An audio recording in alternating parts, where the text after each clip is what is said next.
Fala aí, pessoal. Estamos começando mais um episódio do BSM Podcast. E você sabe, é aqui que você encontra as pessoas mais influentes da indústria da segurança. E eu estou aqui hoje com meu amigo Mauro De Luca. Tudo bem, Mauro? Tudo bem, Valota? Se pronuncia assim? Eu nunca perguntei. De Luca? De Luca. Tem É um truque, espanhol? né? É italiano. No italiano tem a doppia, que é a dobra de consoantes. Então, se fosse com um C só, você diria Luca. Como é com dois Cs, é Luca. Luca. Dá para perceber a diferença? Dá um pouquinho. É, o A meu é língua no céu da Valota. boca, Luca. Valota também, a pessoa pergunta, mas quando era A doppia tem essa... Você é com dois T's? dois T's. Quando era mais novo, eu odiava Valota, mas hoje eu até gosto do meu sobrenome. Não, é importante, pô. Foi fácil chegar aqui, Mauro? Tranquilo, muito Veio da fácil. onde? Vim de Alphaville. Alphaville? Legal. Maurão, primeiramente, cara, sem rasgação de seda, não sei se você sabe, você é um cara que tanto me ajudou, tanto ajudou muita gente do mercado, indiretamente, sem você saber. E tem uma coisa que eu vejo em você que dificilmente eu vejo em profissionais da indústria da segurança, que você tem a formação daquela tríade de conhecimento mercadológico, técnico e comercial. Normalmente você tem um pessoal que conhece muito lá da engenharia ou muito de comercial e não conhece nada de mercado. Sempre falta algum ponto. E você, acho que eu não conto numa palma da mão de profissionais com essa skill que você tem, cara. Então, obrigado por me dar essa moral, por estar aqui conversando comigo hoje, Mauro. Que isso, Valota. Show de bola. Pessoal, vou mandar um pix para ele, tá? Isso aqui tá tudo combinado, tá? Eu comprei essa dedicatória, mas obrigado, A Valota. gente Obrigado. combinou É um essa. exagero seu, mas eu agradeço assim mesmo. Maurão, para quem não te conhece, até eu também quero saber mais da sua vida. Da onde você veio, como é que você entrou na indústria da segurança, quais que foram suas primeiras experiências. Conta um pouquinho pra gente, cara. Bom, Pode ser a versão era uma vez, não? mais a longa, não precisa ser resumida, não. Eu tô. Eu sou paulistano da Gema, né? Filho de pai e mãe paulistanos. Eu eu estava trabalhando na Telesp, fiquei lá um ano. Eu tinha uma ilusão ali de que eu ia arrebentar.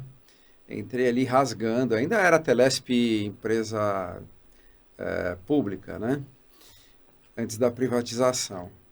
E o ritmo que eu encontrei lá foi totalmente diferente do que eu esperava. Tão diferente que eu falei, quando eu fizer um ano, eu vou pegar 30 dias de férias e vou procurar emprego. Isso que ano, Mauro? Isso foi em 93, se eu não estou enganado. Aí eu falei, vou tirar 30 dias de férias e vou procurar emprego. Eu sacrificando as férias para procurar emprego, você vê que eu não estava feliz ali, né? Era um tipo de coisa diferente daquela expectativa que eu tinha. Aí eu fui parar na Graber, cara. Fui parar na Graber, Nossa, eu que nem na sabia. época era a pioneira, né, em alarme monitorado, e tinha pouquíssima concorrência, tinha uma outra empresa que era de um ex-funcionário, mas assim, Teletranstic tinha acabado de chegar, era muito pouca concorrência, e fui parar lá. Aí o bichinho me mordeu, né, nesse negócio da segurança. Eu fui Em fevereiro de 95 eu fui para a Telemática, fiquei lá 9 anos, montei a minha integradora, toquei por 7 anos. Daí a G4S chegou no Brasil, já estava há 6 meses, já tinha se estabelecido há 6 meses, fiz um negócio com eles. Fiquei lá 2 anos e alguma coisa, né? Até como parte do acordo. Você entrou na G4S quando a G4S já tinha comprado a Plantec e a Instalarme? Já, ela comprou a Instalarme em junho de 2010. Isso A mesmo. Plantec em agosto. Aí o Hélio Ferraz virou o CEO Brasil, né, o Country Manager. Sim. Daí eu fiz negócio com eles em dezembro, janeiro. Aí fui sentar lá no escritório, fiquei lá por um pouco mais de 2 anos. Fui trabalhar numa BU da Senior Sistemas. Dentro da G4S. Não, fora da G4S. Eu Fora. saí da G4S, fiz um contrato para estabelecer uma BU para Senior Sistemas. Ah, tá. Aí recebi um convite da Apollo, com quem eu já tinha feito vários projetos, tal. A Apollo é uma fabricante americana de controle de acesso, né, bastante tradicional. pouca gente sabe, mas é o berço da Lenel, né? Olha, não Tem sabia dessa história, tem história. E fiquei 4 anos cuidando de América Latina. Eu gostava muito da Sênior. Trabalhar na Sênior foi, para mim, a maior escola de administração que eu tive, Sim. de gestão. Só que a coisa de trabalhar com a América Latina me seduziu, né? Eu tinha tido alguns lampejos, assim, um trabalho na Argentina, coisa pontual, né? E aí fiquei 4 anos lá, na Apollo, cuidando de América Latina. E tinha um vazio que acontecia, porque eu via, puxa, eu trabalhava do México até a Patagônia, tal, tinha uma cota para cumprir, né, pela região. E eu, felizmente, consegui cumprir todas as cotas da região América Latina. Era Mas, você sozinho ou você não, eu tinha pessoas para te apoiar? na verdade, era um grupo direto de 3 pessoas, eu com mais 2 pessoas de suporte técnico. Assim, aí tinha um vazio que eu percebia, né? Que ele começou a se consolidar porque eu via que no Brasil eu não batia a minha meta. Eu não consegui bater minha meta no Brasil nenhuma vez. Nos outros países eu superava, aí na média eu ia bem. Curioso. É. E a explicação é muito simples. Só tem fabricante nacional com representatividade aqui no Brasil. Você pega mesmo países grandes como México, Argentina, né? Que são economias, né, não estão tão distantes assim do Brasil, embora sejam menores, não tem essa presença do desenvolvedor, do fabricante nacional, do empreendedor brasileiro. Sim. E ali a gente vendia, ou o cara comprava um produto high-end, né? Então são as marcas conhecidas, americanas, canadenses e tal, ou o cara comprava um produto de baixo custo, De entrada ali, né? normalmente vindo da Ásia, um produto de entrada. E nesse meio aqui, era uma confusão danada. Então eu via que ali tinha uma brecha, e acho que ainda tem hoje, Eu também acho. que o maior candidato para preencher esse espaço é o produto nacional. Uhum. Hoje eu acho isso não só para controle de acesso, mas naquela época esse era meu grande foco. Sim. Então eu fiz uma experiência que não deu certo com a Trilobit, Ok. mas não foi por outras razões, não foi por problema de produto, foram outras questões que a coisa não funcionou. Uhum. Aí mudei totalmente a minha a pegada quando eu vi que não ia dar certo na Trilobit. O Flávio Porto da Proterrisco me Flavião. convidou, e aí eu conheci um outro mundo, o mundo da segurança, que não é só tecnologia, é ação, é muita inteligência, investigação, recuperação de mercadoria. Você saiu dos equipamentos para Eu levei, ele já tinha um pouco de tecnologia, ele tem tecnologia lá, Sim. mas o grande destaque da empresa, que faz ela diferente de outras, né, é essa parte que ele gosta de chamar de tiro, porrada e bomba. E no que eles são muito bons, e aí aprendi pra caramba lá, porque é importante, porque você conhece esse lado do tiro, porrada e bomba, o teu lado tecnológico se aprimora. Sem dúvida. E você leva o teu lado de conhecimento e tecnologia para o tiro, porrada e bomba, você também contribui aqui. Sim. Então, fiquei um pouco mais de 2 anos com ele, foi muito rico. Mas eu precisava voltar a ter uma veia mais de tecnologia. E ainda com esse bichinho de levar produto brasileiro para ocupar esse espaço dentro da América Latina. Aí eu aceitei um convite do Silvio Aragão, com intermediação do meu amigo Maurício Tiartio. Mauricião. Você sabe que o Maurício é meu inimigo de infância, isso é uma outra história, né? Inimigo? As nossas gangues eram rivais na nossa infância, aqui no velho Itaim Bibi, quando passava o córrego do Sapateiro, antes da Juscelina. Caramba. E aí eu comecei em maio de 22, dentro do Grupo Avantia, mas na empresa de software do grupo chamada WeSafer, né, que tem uma vida própria, uma entidade independente. E aí eu caí no mundo que é todo vídeo. Então, assim, da minha caminhada aí, que começou lá em 93, eu tinha até então 75% da minha experiência com controle de acesso, uns 20 com vídeo e 5% com alarmes, essas coisas, os outros miscelâneos, né? E daí eu mergulhei no mundo de vídeo, né? Se aprender mais sobre a aplicação de IA, os conceitos das plataformas digitais, né? Então está sendo bem, continua sendo bem rico, né? Você vê, a caminhada já tem 30 anos, cara. Já estamos indo para 31 anos. E todo dia tem coisa nova para aprender, né? E é muito legal porque essa pegada de startup, trabalhar com o pessoal de desenvolvimento assim mais novo, tal, você tem uma troca muito rica. É muito bacana, eu gosto demais disso.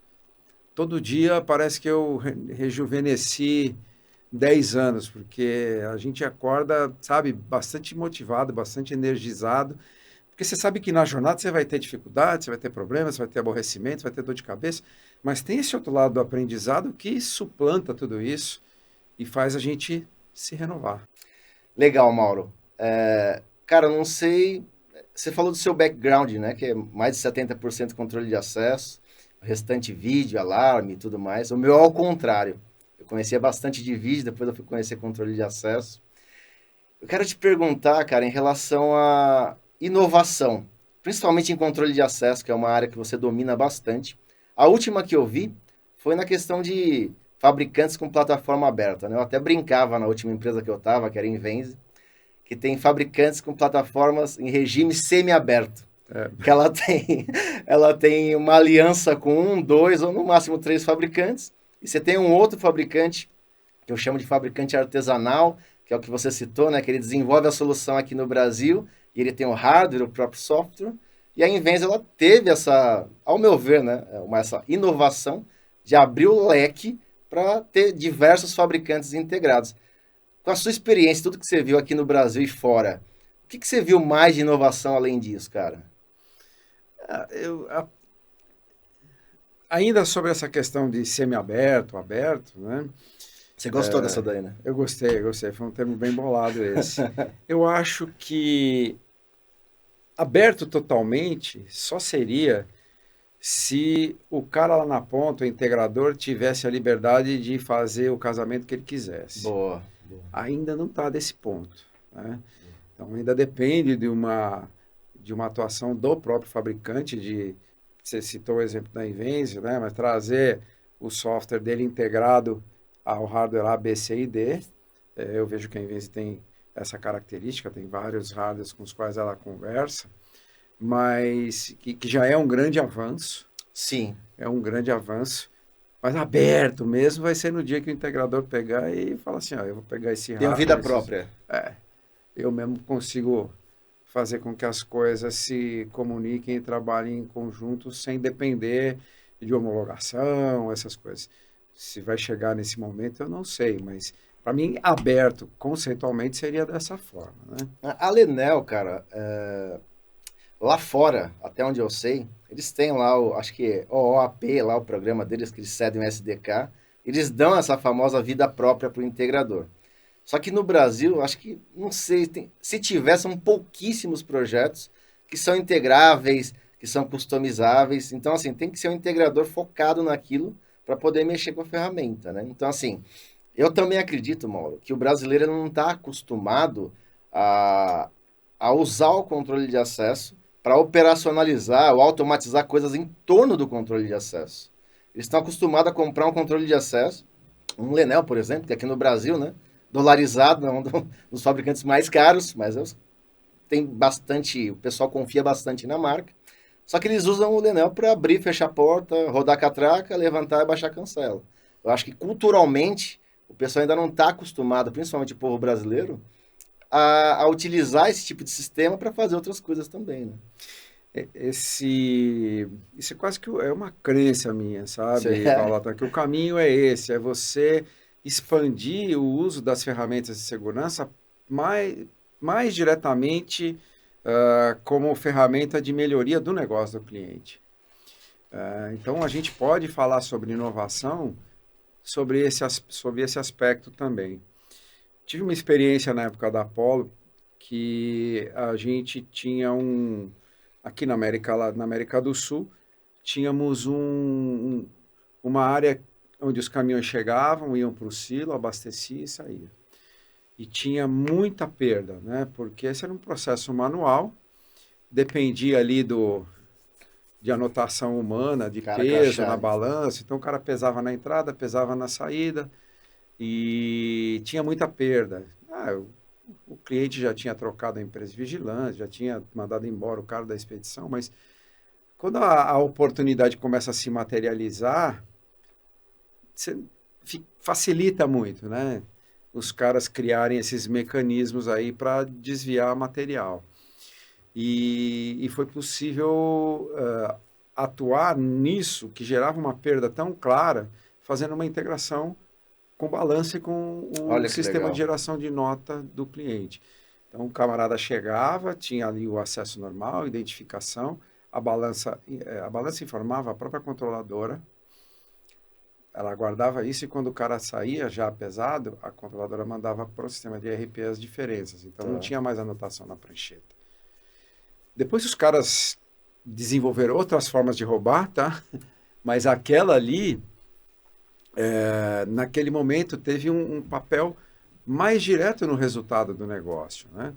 E tem muita coisa para desenvolver nisso, seja com acesso, seja com vídeo, e a gente está só no começo. O que precisa na minha opinião, é expandir essa visão, né?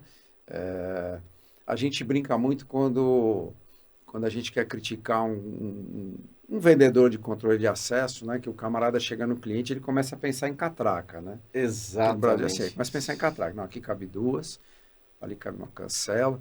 E ele não está olhando todo aquele ecossistema que tem ali, né? Toda aquela Exatamente. quantidade de oportunidades advindas de riscos que o cliente tem. Alguns eles vê, outros eles não vê.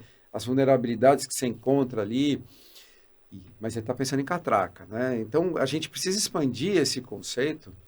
Não é uma tarefa fácil, precisa investir muito na formação do pessoal comercial, tanto venda como pré-venda, para identificar, para poder pensar de uma maneira mais ampla, pensar de uma forma processual. Uhum. Mas eu acho que a grande inovação está no resultado que você vai entregar para o cliente. No fim do dia, Talvez dos dados que você empresa, o que entrega. conta é a última linha no balanço. Sim, sim, Né? sim. Então, como é que eu posso contribuir com isso?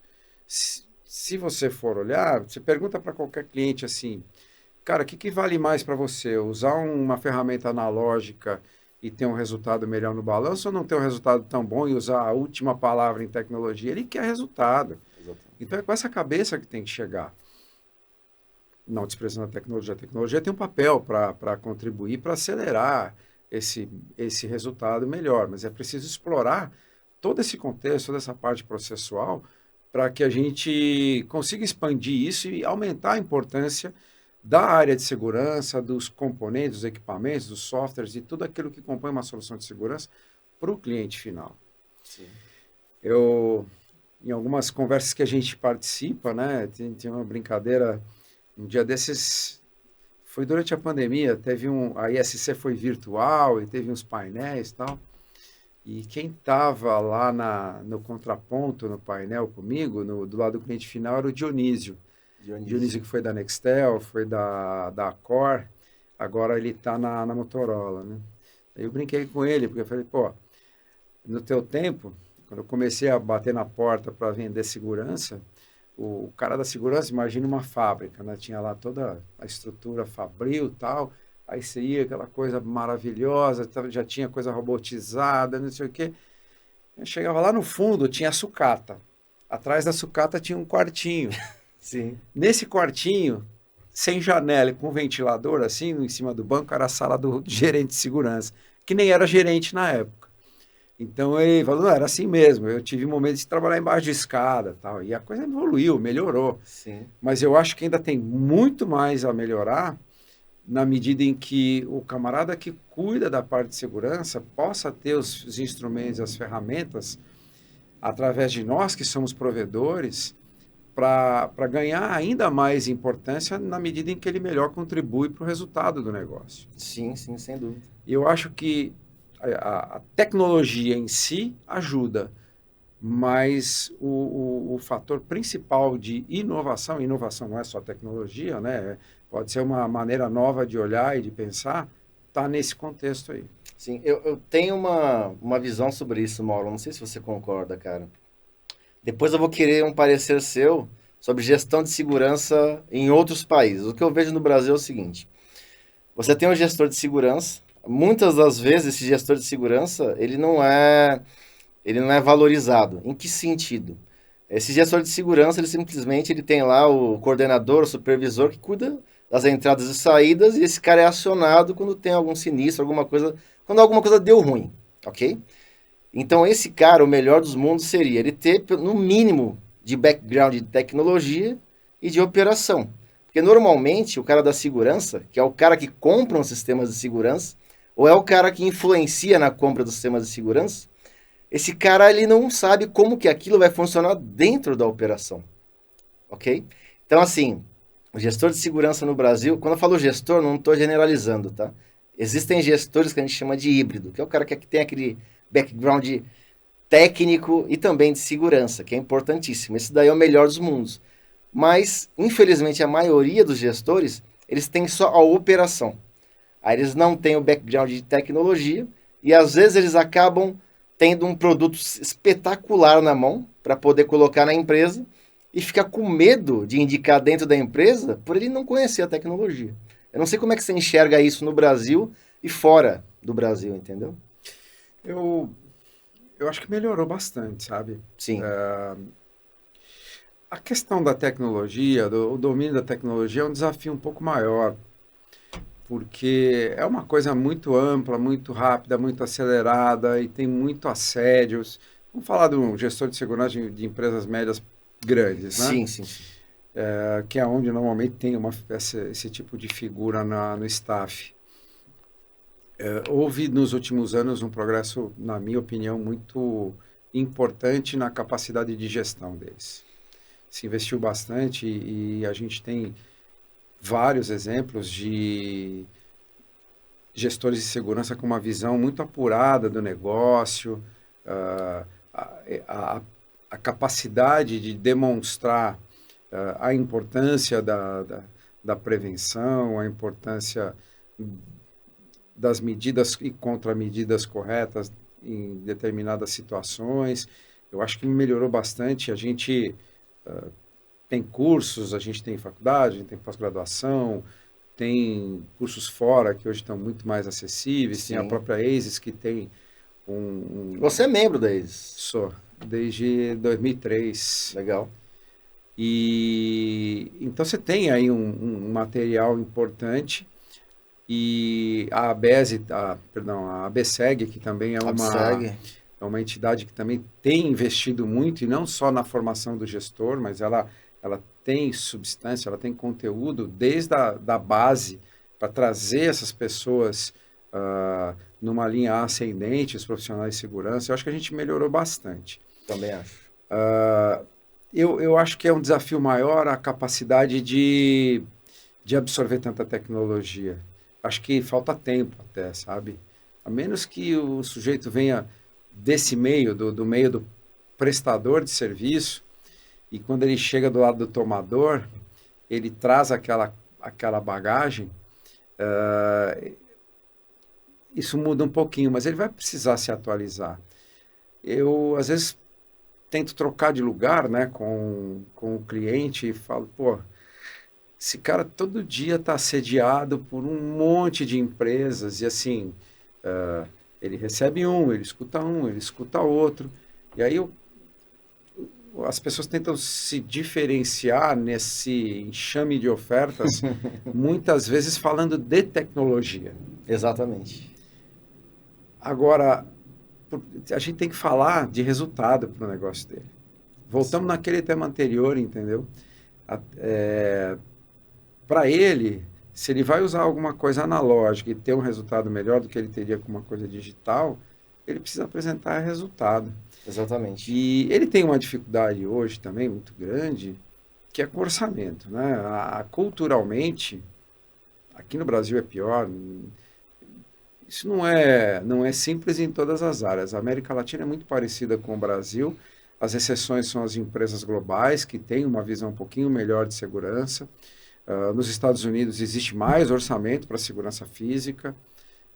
Na Europa eu tenho pouco contato, né? Mas imagino que varia muito de país para país também lá. Só que esses caras têm pouco orçamento. Apesar de serem melhores gestores, de apresentarem relatórios e Até resultados fora do mais Brasil, consistentes, Mauro?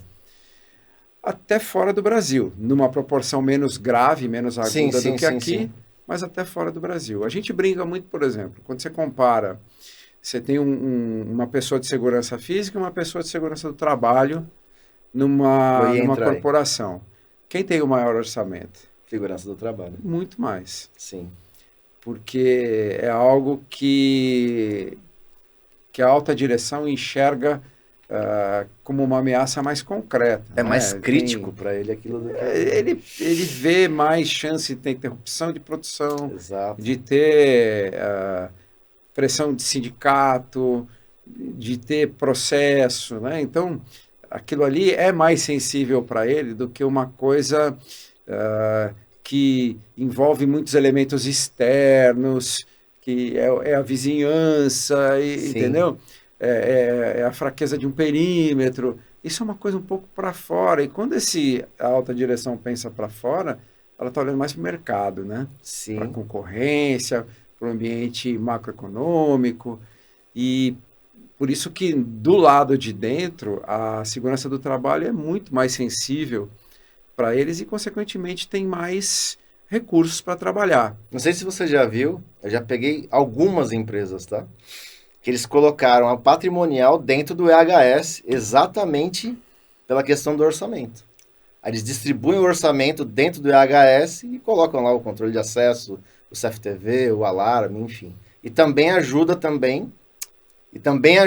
a vender essa ideia para TI, que quando entra tecnologia, a TI tem que assinar lá em cima. Então, mas exatamente, a coisa começa a mudar. Já está mudando em alguns aspectos, mas tem um mundo para ser explorado, né? Porque o cara da segurança patrimonial, ele coloca câmeras ali para evitar furtos, por exemplo, numa determinada zona. Obrigado. Para evitar furtos numa determinada zona, para pegar comportamento suspeito, para pegar briga, enfim, uma série de questões que a segurança patrimonial está tratando. O cara da segurança do trabalho, ele pode se beneficiar disso na medida em que você carrega inteligência para esse circuito fechado de televisão, para também entender, detectar e avisar sobre riscos de segurança do trabalho. Isso já está sendo feito. Nós temos vários cases assim, né? O cara está sem EPI. Então, Exato. você está fazendo uma comunhão de áreas que teriam, a princípio, objetivos diferentes, mas podem usar da mesma infraestrutura, dos mesmos recursos para se beneficiar. Exato. Então, aquele cara de segurança patrimonial que tinha um orçamento limitado, ele já arranjou um outro patrocinador. E isso já começou a acontecer. Tem um mundo ainda para explorar, mas eu vejo isso com bastante otimismo. Eu E também. não estou falando disso só, eu citei um exemplo de vídeo, mas controle de acesso, por exemplo, a gente já tem situações onde empresa de controle de acesso desenvolveu um produto de checagem de condição de saúde Olha, que se integra ao acesso de um ambiente fabril, por exemplo. Então, antes de entrar, essas pessoas que trabalham em áreas muito sensíveis, tem locais onde se faz, o cara tira a pressão, o cara tira a temperatura, o cara faz teste de alcoolemia, antes de passar na catraca. E se tiver alguma coisa errada, ele não entra. que legal. Então, é mais um exemplo aí de segurança do trabalho e segurança patrimonial e segurança Esse seu física exemplo foi, trabalhando lado a esse lado. seu exemplo foi perfeito. Foi perfeito, cara, perfeito. Outra coisa, Mauro, que eu quero te perguntar, eu tenho acompanhado, mas agora não tão de perto, a questão da LGPD. E esse mercado que você é especialista, eu trabalhei há um tempo, que é controle de acesso, é uma coisa que tem impacto direto. Eu não sei o que você viu de atualização. Eu cheguei a ver uma matéria, acho que faz uns 7 meses atrás, não lembro a TV que passou, que eles tava a briga do fabricante do sistema com o síndico de um condomínio comercial. Aí qual que era a dúvida? Pô, agora eu tenho que ter o tempo para pagar esse banco de dados aqui de visitantes. Aí esse cara vai fazer uma visita, eu coleto o dado dele, o cara faz um roubo, ou sei lá, uma agressão, uma agressão física. Só que se o cara comete um roubo e esse roubo aqui, ele vai ser percebido daqui X tempo, aí quando essa pessoa vir falar com a gente, já vou ter apagado os dados desse cara do banco de dados. E como é que eu trabalho? Então fica aquela incógnita sempre de como que vai adequar a lei, né? Hoje eu estou escutando falar bem pouco, não sei você. Tinha aquele boom, algumas empresas lá fora, na Europa principalmente, tomaram multa, mas como é que você está enxergando isso, cara? Em amadurecimento, em amadurecimento. Tem muita pergunta sem resposta ainda. Tem. Eu, uma vez por mês, agora não tem mais, né? A minha esposa, uma vez por mês, ela tinha que entregar uma série de documentos num plano de saúde. E aí pela facilidade, eu ia entregar para ela. Toda vez eu tinha que me cadastrar de novo, cada mês. Porque, em função da LGPD, eles tinham que apagar os dados toda virada de mesa ali, pela regra que eles tinham colocado. Rapaz, isso é um incômodo danado, né? Um lugar que você vai todo mês. Então, tem formas em desenvolvimento para você minimizar isso. Eu acho que a legislação, ela podia, inclusive, ser revisitada, aprimorada, para trabalhar com certas exceções. A gente tem muita polêmica na área de vídeo e inteligência artificial por causa do reconhecimento facial. Sim, sem dúvida. E ainda não tem um caminho muito claro. Existem vertentes, existem opiniões, e aí as coisas caminham de um jeito num lugar, no outro lugar caminham de forma diferente. Um exemplo muito claro aí, que é a Secretaria de Segurança Pública da Bahia,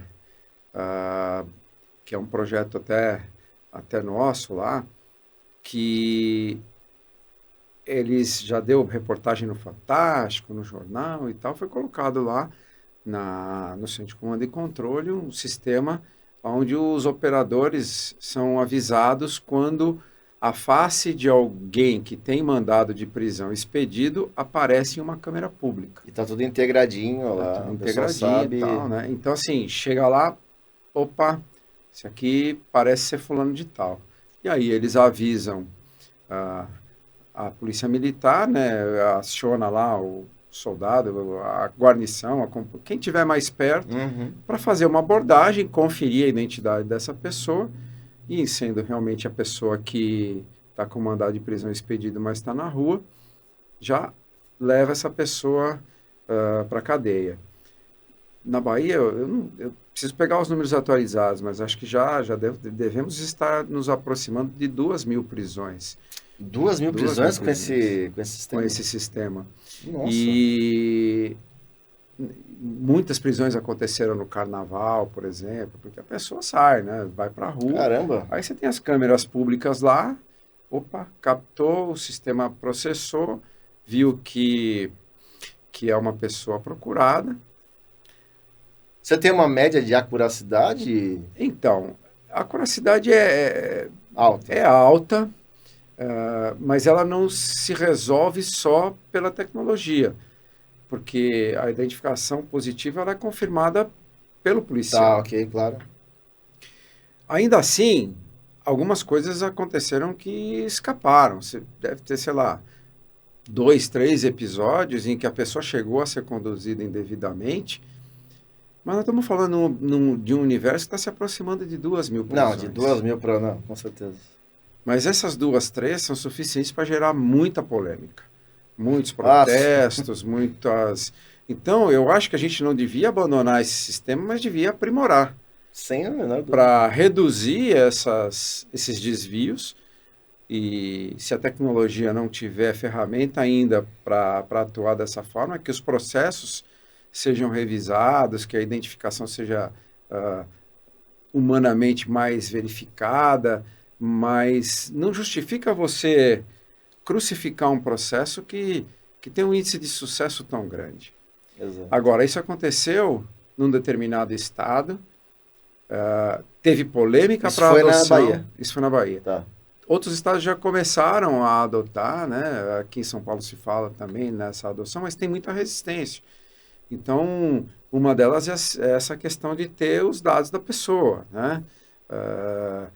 Direitos civis, então tem muita polêmica. Às vezes o Ministério Público num estado se posiciona de uma forma, no outro ele se posiciona de outra. Sim. Aí você tem o interesse político, você tem a capacidade de investimento numa central, nas tecnologias, em espalhar câmeras. Então são vários componentes que precisam estar alinhados, os astros precisam estar no certo alinhamento para que dê certo, se implemente e comece a se coletar resultados. E vão haver os desvios. É preciso tratar os desvios, mas eu não tenho dúvida de que o resultado positivo é extremamente superior 2.000 a esses acertos e pequenos 5 erros. desvios, né? Com certeza. Mas assim, o pessoal que pega o desvio também faz bastante barulho, né? E acaba gerando polêmica, tenta mexer com a opinião das pessoas. Mas isso é do jogo, né? Isso é do jogo. Cabe a nós que estamos na parte de tecnologia ver aonde que a gente pode melhorar. Como profissionais dentro desse mercado de segurança, se a gente puder contribuir, dar sugestões a melhorar os processos, a gente deve fazer. Tem gente mais especializada nisso, que é o pessoal da segurança pública, que está empenhado, mas faz parte da caminhada. Isso faz parte do jogo. Nós somos uma democracia, né? Então tem que dar espaço para todo mundo falar, tem que dar espaço para todo mundo dar opinião, e é assim que a gente vai melhorando. Mas que é um sucesso, eu não tenho dúvida. Eu também acho. Tem um assunto correlacionado com esse, que não é reconhecimento facial, mas é as bodycams. Eu estava vendo algumas entrevistas do Tarcísio Freitas, né, governador, que ele é contra e não é. Principalmente, ele fala que em operações especiais, ele é contra. Em operações mais corriqueiras, ele é a favor. Só que é exatamente o que você acabou de falar. Em outras regiões, a polícia militar é completamente a favor, porque eles enxergam aquilo lá como segurança pessoal mesmo. Por exemplo, pedir propina, esse tipo de coisa, né? Então tá tudo filmadinho lá, bonitinho. Só que em outras regiões, a polícia ela não é a favor disso daí. Então, assim, o Brasil é muito grande, todo mundo sabe disso daí. Algumas regiões pensam diferentes. Mas assim, eu acho, não sei a sua opinião, Mauro, mas a Bodycam, ela é um produto que já é usado há muito tempo atrás. Tem uma foto minha na ISC de 2005, 2015, que eu tava com um colete, uma antena da Avaya e uma Bodycam. E eu tava lá tirando um monte de fotos, só que isso aí chegou com força agora. E eu acho que também, assim como o reconhecimento facial, é uma coisa que é útil, só que também tem regras e tem a questão de tecnologia que tem que ser aprimorada, né? Valota, assim, vou tentar não ser polêmico, né? Mas Fique à vontade, Mauro. tem muita gente que palpita naquilo que não faz ideia do que é o mundo real, a vida como ela é, né? Então, pegando aí esse posicionamento do governador, né? Nas operações especiais, quem nunca teve no meio de um fogo cruzado? Quem nunca teve entrando numa área de risco? Ficar dando palpite sobre... Eu acho que o maior problema é esse, porque assim, a força policial entra numa zona de extremo risco. Ela está cercada de perigo ali. Sem dúvida. Veja esse caso do policial que foi alvejado numa batida no Guarujá, que filmou o meliante, saiu de trás de uma parede e atirou e matou o policial que estava lá fazendo uma operação. É uma exposição extrema. Quem pega imagens da bodycam no momento de uma situação de tamanha pressão, de tamanho risco, pô, tá julgando isso do seu sofá, do seu Exatamente. ar-condicionado. Não está preparado para julgar isso. Então, eu imagino que o problema não seja nem usar ou não usar a bodycam em todas as situações, mas esse julgamento, essa exposição sendo feitos por pessoas que não têm a menor ideia do que é aquilo. Eu vou te falar que 90% desses críticos pela crítica, esses caras não aguentam jogar paintball, cara. Entendeu? Eu fico perdido. Vai processar o cara que acertar a bolinha, né? Imagina o cara numa situação de verdade ali, Sim. bala comendo para todo lado. Então, e o pessoal acha que é para facilitar uma conduta errada do agente policial Sim, ali. sim. Não, isso não é um aval para isso, mas é que também ele precisa ser preservado. Os desvios acontecem? Claro que acontecem, mas esse julgamento precipitado, principalmente feito por quem não entende da questão, eu acho que é o maior obstáculo, sabe, a que isso possa ser adotado de uma maneira mais ampla. O cara não sabe, entendeu, o que está acontecendo ali. É como você fazer uma análise de risco para oferecer controle de acesso, FTV, alarme, olhando o mapa do Google.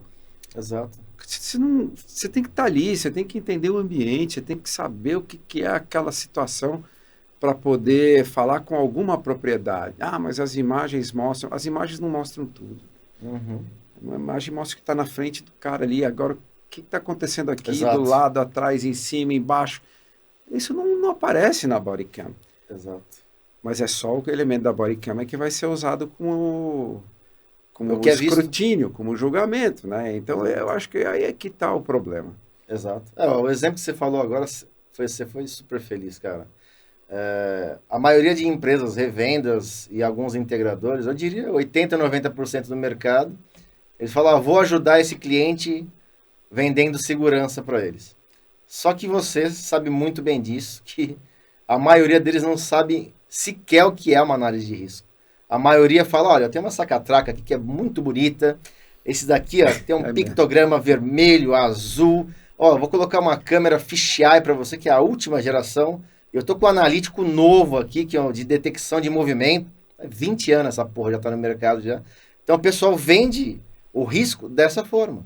Aí aquele cara que não tem contato nenhum, né, com tecnologia para segurança, pô, esse é o cara, né? Então assim, você já deve ter se deparado com várias, né? E a empresa que você tá hoje, as que você já passou, tem uma certa responsabilidade com a questão de análise de risco. Porque a tecnologia é bonita, legal, ela vai lá, coleta dados, imagens, só que a ideia é que você não deixe que aquilo aconteça, que o roubo aconteça, que o furto aconteça, que o assassinato aconteça. Isso daí é total análise de risco, né? A gente brinca, já entrando um pouquinho na área de vendas, né? A gente brinca, qual é o vendedor ideal para uma empresa integradora, por exemplo? Boa pergunta, hein, Mauro? Eu não sei se esse cara existe ainda, né? Ele é um Robocop, mas assim, eu acho que ele precisa entender de tecnologia, ele precisa ter traquejo negocial, né? Precisa ser um vendedor, né? Eu fico completamente alucinado com as pessoas que têm reservas em falar que são vendedores. Hoje eu estou um pouquinho mais administrador, mas eu sempre me identifiquei com vendedor. Não importa quanto você tem de história, quantos títulos, quantas pós, quantos... Vendedor, cara. Uhum. E assim, ele precisa ter esse skill negocial, ele precisa conhecer pelo menos a teoria mais elementar de segurança, né? Aquela coisa das camadas de proteção, como é que você cria dentro das camadas a condição de melhor reação para determinadas situações, etc. E precisa ter um bom olhar para processo.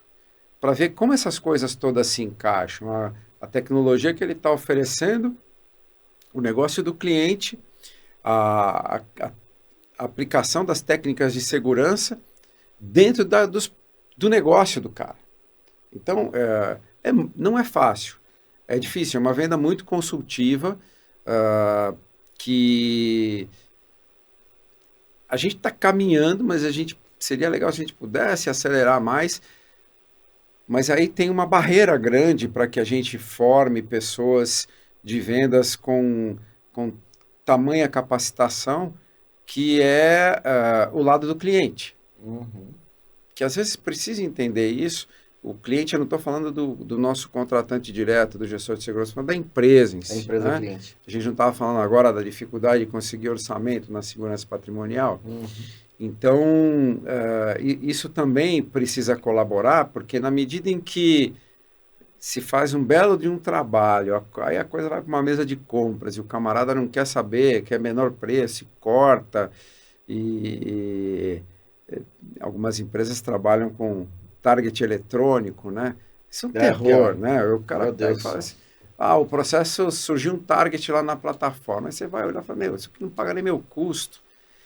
Lá se foi toda aquela coisa bem elaborada, bem pensada para devolver benefícios para o negócio, né? Aí você fica fora ou você entrega metade do que você queria. Exato. Então essa é uma lógica meio perversa que vai demorar ainda para que se possa melhorar, para que essa conscientização possa ser expandida. Pode contar um caso? Com certeza. Esse é um caos bem pitoresco sobre essa situação. Que eu estava na Apollo na época, estava ajudando um integrador num processo, numa empresa, e claramente a gente tinha a melhor solução sob esse ponto de vista mais amplo do negócio dele. E ele tinha uma outra oferta que fazia o básico e que custava 30% menos. Ok. E eu cheguei a ter uma conversa com a pessoa dona da verba, muito franca. E aí ele me disse, olha, eu entendi tudo, eu não tenho dúvida que a solução que você está oferecendo é muito melhor para o negócio, para a empresa. Mas olha só, chega no fim do ano, o que eu consegui gastar menos do orçamento vira base de cálculo para o meu bônus. Ah, nossa. Esse ano eu estou aqui, o ano que vem, você trabalha numa multinacional que o cara acorda de mau humor lá não sei aonde no mundo e faz um corte. Caramba. Então eu preciso pensar de uma maneira mais imediata. Por isso, eu vou aqui no preço. É ruim de escutar, mas o cara foi franco, mas foi ótimo, eu prefiro... porque... Sim. Não, dói, né? Dói. O grande desafio... hoje, eu não acho que o grande desafio é achar oportunidades de negócio, porque tem bastante. Eu vejo os nossos times comerciais estão sempre assoberbados e mal se dá conta de produzir, de fazer visita, fazer proposta, etc. Mas a qualificação da oportunidade é o grande desafio. Sim, sim. Poder identificar na origem qual é a real chance que se tem dentro daquele contexto, porque se pega um contexto como esse que eu acabei de contar, você não ia gastar 80, 90 horas para apresentar a melhor solução, sendo que isso não ia ter peso na decisão final. Então era mais fácil entrar com alguma coisa de baixo custo, baratinho, para fazer o básico. Então a qualificação da oportunidade é que continua sendo o grande desafio. Sim. Voltando um pouquinho no que você falou, Mauro, quais skills um BDM, um vendedor, né, de integrador teria que ter. Eu comecei esse podcast não com rasgação de seda, mas quando eu falei que eu não conto 5 pessoas igual a você, é exatamente porque você falou. Você não encontra uma pessoa que tem skill de análise de risco, de tecnologia, de mercado, de negociação. Você consegue encontrar pessoas que ela tem uma skill aqui mais apurada, mais aguçada e outra menos. Agora, essas 5 aqui é muito difícil, tá? Agora, a questão de qualificação que você acabou de falar agora, eu costumo dizer uma frase que eu uso para minha vida. Não sou excelente nisso, mas eu tenho procurado aprender, que é escutar o que não é dito. Normalmente, você tem que fazer perguntas inteligentes para o cliente. Às vezes, aquele cliente não, aquela pessoa daquela empresa, ela influencia o negócio, mas não decide. Às vezes, você tem a pessoa lá de IHS, de segurança do trabalho, ela escuta, mas pode influenciar mais do que a segurança, ou às vezes mais a segurança. Ou às vezes a segurança influencia mais do que a TI. Então não tem uma receita de bolo. Olha, o mundo corporativo, empresas acima de 1.000 funcionários, funcionam assim. Não. Você tem que Não escutar tem. o que não é dito. E isso, para mim, não sei para você, é um exercício muito desafiador. Você sentar numa mesa, olhar para o lado e saber o que está acontecendo e conseguir esse feedback franco que você conseguiu. Que pouquíssimas pessoas conseguem esse feedback, que é doloroso, mas pelo menos você não perde tempo. Exato. Acho que a gente, não sei se tem resultado, não sei se tem solução para essa equação, não. Acho que É vai difícil, ter, né? Essa é vamos ter que difícil. caminhar bastante. Essa coisa interessante, isso que você falou, escutar o que não é dito, isso é difícil, né? Como é que você bota um componente tão abstrato, né, numa coisa que, em tese, é tão concreta, né? Estamos falando de É abstrato, dinheiro, mas é. né? Estamos falando de 0 e 1, né? Exato. Tecnologia, e você precisa ter essa, essa sensibilidade, essa capacidade. E é uma coisa que muitas vezes induz a gente ao erro, né? De fazer Sim. ter uma percepção errada. Agora, é muito mais difícil, né? No virtual, você Ah, conseguir. impossível. Impossível. Nossa Senhora, eu já emendei aqui com a experiência que a gente teve na pandemia, né? Que a gente precisava vender via Zoom, via Teams. É muito. Imagina, se já é difícil você se relacionando, visitando, aí você conversa com o cara, mas conversa com o braço direito dele, com o braço esquerdo, com a recepcionista, com o porteiro, com o vigilante, e levanta um monte de dados tal, e ainda assim, às vezes você erra nessa qualificação. Sem dúvida. Sem dúvida. Imagina ali Imagina virtual. onde às vezes a pessoa não abre nem a câmera dela, você não Não sabe abre. nem se ela penteou o cabelo ou não, né? Tá lá de bermuda, fazendo carinho no Se você cachorro. não consegue ler a expressão facial numa reunião presencial, tem a linguagem corporal, né? Tem um momento que você chega para fazer a reunião, que você fala com a recepcionista, você pergunta alguma coisa, você fala com o Sim. porteiro, com o vigilante, com a secretária e, né, e as outras pessoas que interagem, aí termina a reunião, você toma um café. O virtual é muito pobre para isso, né? E Sem olha a dúvida. importância desse componente Não, pra da gente, sensibilidade total. que você só consegue no contato direto. Sim, isso daí é o que você falou, cara. Não tem técnica de vendas, não tem guru de vendas, não tem MBA. Você tem que entender minimamente de pessoas e você tem que praticar esse exercício. Como é que você pratica? Estando com pessoas.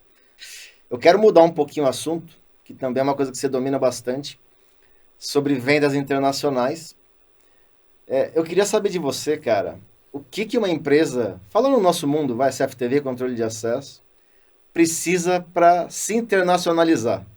Falando um pouquinho de normas, de certificações que tem que ter lá fora. O que que a empresa precisa, obviamente, além do investimento, né? O que ela precisa para conseguir atender, principalmente as Américas? Até porque Europa, Não, isso que é Ásia, Europa, Oceania, Ásia. eu não tenho experiência para Sim, sim, falar, sim. né? Mas assim, é mirar o mercado americano e perseguir aquelas normas e certificações que eles oferecem, o L, NIST, porque é a referência, é quem dita a regra.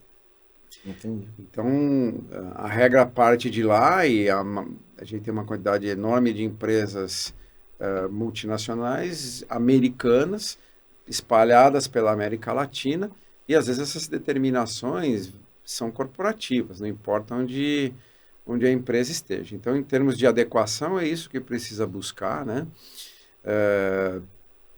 Mas eu me atrevo a dizer que as empresas nacionais precisam explorar, exige, lógico, paciência, investimento, um bom planejamento, mas é um mundo que tem muita coisa para a gente colher. Eu me surpreendi porque eu cheguei a ter, tentando, né, levando o controle de acesso brasileiro para fora, eu tive com um pessoal distribuidor nos Estados Unidos. São latinos, são venezuelanos que já estão há um tempo nos Estados Unidos e montaram uma distribuidora. E na Virgínia ali naquela região onde aquelas fronteiras Virgínia, Delaware, muito perto de Washington, D.C. e tal, de Nova York também não está longe. E aí eles me levaram para visitar alguns clientes finais com eles. E revendedores também. Aí eu falei, putz, esses caras não vão me dar a menor bola, né? Brasileiro? Sabe? Mas não, rapaz, tinha interesse sim, os caras ouviam, os caras perguntavam, interagiam, ficavam interessados Caramba. na nossa capacidade de colocar funcionalidades nas coisas. A gente tem muito mais jogo de cintura para Ah, total. entender situações diversas e adaptar isso às nossas soluções. Então, assim, infelizmente aquele trabalho não teve continuidade, mas ficou muito claro para mim que mesmo nos Estados Unidos a gente tem um campo para fazer ofertas na América do Norte e tal. Eu cheguei a ter uma experiência na época da Sênior, mas aí, assim, algumas algumas atenuantes, né? Porque eu fui lá vender para cliente final que tinha sido comprado por empresa brasileira, Nossa, que já curioso. usava as plataformas da Sênior, tal. Tá. Então ali a recepção foi ótima, foi tudo certo, tal. Mas acho que os caras não tinham ali. Eles até tinham, mas eles não queriam dar o contra na matriz que era aqui no Brasil, né? Isso foi ano 2013 que aconteceu isso. Então também foi uma surpresa interessante. E na época se colocou, inclusive a ferramenta foi colocada no México. Tá. E então tem esse espaço, sabe? Só que é preciso, além de buscar essa parte de certificadora e tal, entender um pouco de como o mercado funciona, qual a dinâmica, diferenças culturais, elas não são tantas, sabe? Tem um amigo, você conhece, o Gustavo Gassman, da Conheço. Da HID, HD. que além de ser um cara fantástico, ele é uma baita de uma autoridade em Sim, termos de sim. América Latina, né? E aí, um dia, batendo um papo com ele, ele falou que ele gosta de fazer comparação não de país com país. Ele vai fazer comparação de cidade com cidade. Tipo, ah, onde é que tem a cidade parecida com São Paulo? Cidade do México. Fala de Brasil e México, né? Eu não me lembro de todas os paralelos que ele traçou, mas fazia muito sentido, sabe? Guadalajara, Rio de Interessante. Janeiro, e são realmente muito semelhantes. Então é preciso entender um pouco dessas diferenças. Para nós brasileiros que vendemos do Oiapoque ao Chuí, a gente já tem que lidar com isso, né? Existem vários clichês aí sobre vender em determinados estados ser mais difícil que nos outros, tal, e a gente vai se adaptando, né? Então, não é segredo para nós. Isso é mais uma coisa que nos dá vantagem, na minha opinião. Sim. E entender a dinâmica de mercado, né? Você tem mercados que o México, por exemplo, a Colômbia, em menor escala, mas muito mais do que aqui no Brasil, são mercados onde quem dá a regra é o distribuidor. Se você Ah, tentar ir tá. por fora do distribuidor e direto no integrador, tal, vai ser muito difícil. Uhum. Isso acontece por várias razões, né? Entre as mais importantes são as loucuras tributárias de nós latino-americanos, né? E Sim. questão de fluxo de caixa, né? Conseguir financiamento e tal. Então, distribuição é um negócio muito, muito forte nesses países. No México, você vai na Expo Seguridad lá, que é a feira da É bem empresa da grande, né? ESC, né? Que eles se organizam normalmente mês de abril na Cidade do México, é uma feira maior do que a nossa, em expositores, do que a nossa ISC Brasil. E a maioria dos expositores são distribuidores. Eu percebi isso daí. Eu percebi isso daí na Expo Seguridade 2018, 19, que a gente estava com um stand lá, esqueci o nome, que é uma distribuidora bem grande lá, cara. Ah, deve ser a Siscom, que pegava 25, Siscom, 25% a 30 do Você espaço da conhece eles? exposição. Sim. Nossa, aí tinha um amigo meu lá na Siscom, né, que se fala, que é o Depois a Hikvision comprou, né? Sim, aí tinha um amigo que era Juan Manuel, que ele era gerente de produto de controle de acesso. E ele falou exatamente, isso aí vai total de encontro que ele falou. Que o distribuidor lá ele tem um poder muito grande, assim, de influência na compra. É. Então não interessa quem é o fabricante, porque assim, ele já tem um account lá do distribuidor, não interessa se é da China, dos Estados Unidos, do Brasil. Toda a logística eles vão fazer, e o distribuidor vai lá e vai falar assim, olha, isso daqui funciona, porque eu estou testando isso daqui há X meses, então pode comprar. Então, no Brasil, eu não sei se o distribuidor ele tem tanta força assim como tinha antigamente. E faltava informação. Pô, essa câmera aí é um IR de quanto? Quantos lux? Tem WDR? Então eram informações que você tinha que pesquisar. Agora já está mais fácil. Então o distribuidor hoje ele está atuando mais na logística do que na oferta do produto, basicamente, entendeu? No financiamento também, que acaba sendo uma Financiamento coisa também importante, também. né? Porque, mais ou menos assim, né? Você pega uma ISC Brasil, 50 expositores, vai ter 3 distribuidores. Uhum. Numa Expo Seguridade, isso para mim é uma marca importante do poder dos Sim, caras. Uma Expo Seguridade, sei lá, 75 expositores, você tem 30, 40 distribuidores. Tem uma feira em Bogotá também que chama ESS, ela é ESS, né? menor, mas ela também tem uma proporção parecida. Você tem lá, aqui nas nossas feiras, o fabricante é quem tem a Sim, maior presença, né? sim, sim. Então tem essa diferença, eles têm um papel muito importante. É preciso entender essa dinâmica para poder ter sucesso, né? Você sai, bom, aqui eu visito direto o integrador, lá, sei lá no Peru eu vou visitar direto o integrador e vai dar tudo certo. Calma, não é bem assim. Sim, sim, sim. Lá nos Estados Unidos eu tive algumas experiências, principalmente com ADI e Anixter, né? Eles também têm muito poder na oferta. Só que o fabricante lá ele está muito presente. É um pouquinho É. diferente lá do México, lá com a Cisco. Dessas experiências que você teve lá fora, qual país que você teve mais dificuldade e mais facilidade? Não, quando eu falo fazer negócios, mas para fazer negócio tem que fazer networking primeiro. Você tem que conhecer as pessoas. Então, mais dificuldade, que eu não consigo pensar em um, sabe? Porque eu trabalhei com pessoas que são meus amigos, seguem meus amigos, na Argentina. Um abraço para Hernan Fernandes aqui. No Chile, Felipe, posso citar? Com Um certeza. abraço para o Depois eu Felipe vou marcar Múrcia. lá no LinkedIn depois.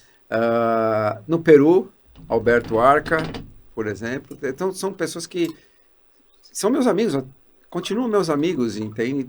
No México, eu brinco que eu acho que eu conheço melhor o México do que muito mexicano, porque eu fui para Tijuana, eu fui para Mérida, eu fui para Veracruz, eu fui para Coatzacoalcos, eu fui para Villahermosa, para a Cidade do México, Puebla, Monterrey.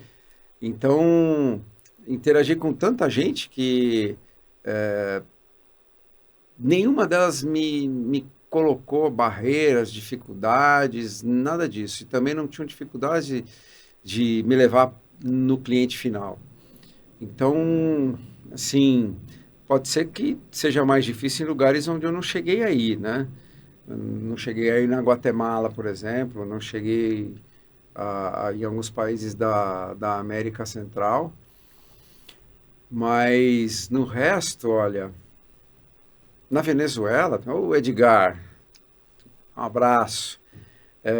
Até na Venezuela, com todas as dificuldades, né, deles, Sim, não houve problema, não houve resistência, nada disso. entendi. Você acredita que o México seria um país inicial para começar uma internacionalização? Pela questão do tamanho, pela questão de noção de produto, de tecnologia, enfim.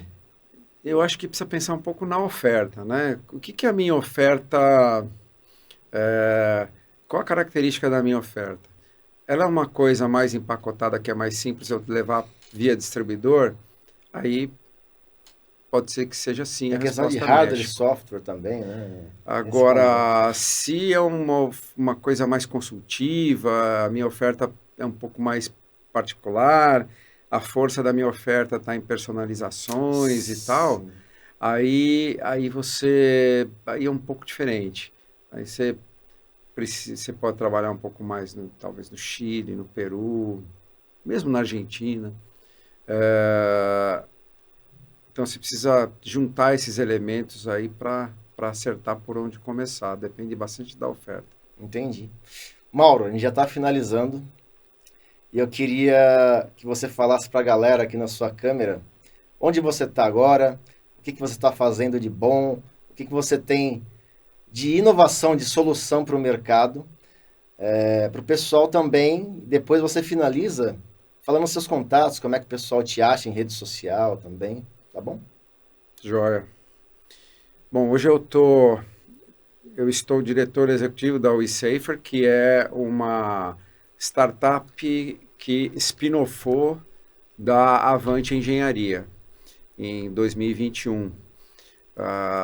Nós temos plataformas digitais para segurança, um pacote bastante amplo de analíticos de vídeo, um PSIM, VMS em cloud e aplicativo para segurança colaborativa pessoal.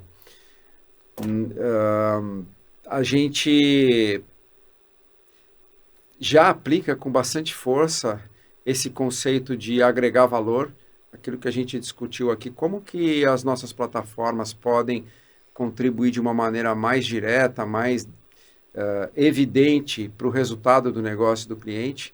Então, além dos analíticos voltados à segurança patrimonial, a gente já tem bastante coisa de segurança do trabalho e muita coisa de processos também. Convido vocês, por exemplo, a procurar. Saiu na mídia, saiu na Bandeirantes, saiu em revistas na Folha de São Paulo também, a nossa solução desenvolvida para Azul Linhas Aéreas, que contribui, nós medimos os processos das movimentações ali quando a aeronave aparece para manobrar de frente para a ponte de embarque. E é uma série de situações que a gente está monitorando e controlando o tempo, abastecimento, catering, se tem um Marshall ali, se não tem, enfim, tem uma série de operações ali que a gente controla, acho que hoje está em cerca de 28, e a gente mede os tempos, gera dados para o cliente melhor aproveitar e aprimorar as suas operações. Deve ter lá a sua contribuição com o título de está sempre entre as companhias aéreas mais pontuais do mundo, mas é um exemplo bacana que a gente tem para demonstrar qual é a nossa capacidade de contribuir com o negócio, não só com a parte de segurança, mas também segurança do trabalho e processos também. Legal, legal. E como é que o pessoal te acha, Mauro? LinkedIn? LinkedIn é fácil. Deluca com um C só. Deluca com 2 Cs. Com dois Mauro Cs. Deluca. E posso deixar meu WhatsApp aqui, não tem problema. Legal. É o 11 97 229 5754. Pode ser que eu não consiga responder, mas eu respondo todo mundo. Eu nunca deixei de responder ninguém. Nunca deixou mesmo, eu tô de prova. Pode chamar o cara lá. Só pode ter acontecido por acidente, mas eu me perdi ali no meio.